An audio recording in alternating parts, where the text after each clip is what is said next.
So this is burn 2 for the furnace. Now there's a lot of aluminium and ash all mixed together down the bottom, which restricted the airflow a bit. So I banged that out a little bit to get a bit through. Hopefully this burn will melt all that down into a slurry, and when I've finished with this lot, I'll just tip it up, and hopefully it's just a lot of it's going to come out. You can see I'm being very hopeful. I won't hold the camera over there long because it's really hot.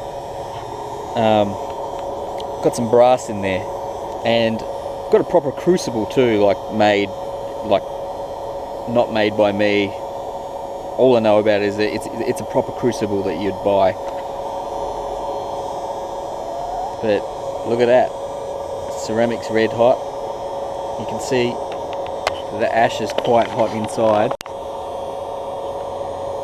Hopefully Chickadee doesn't decide to get too close, or maybe he's just getting a warm.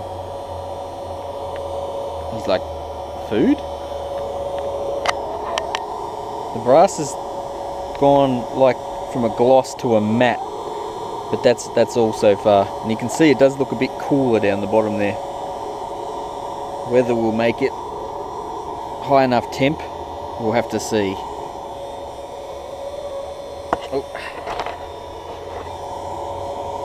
But very hot.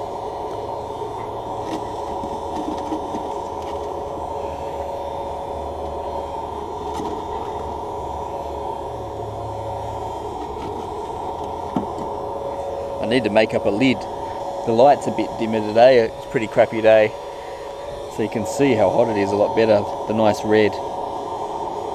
Anyway, we'll keep on trying. We're still trying. Very hot. Oh, better pull the camera back before it starts melting the casing actually, but no molten brass yet. Still heating up.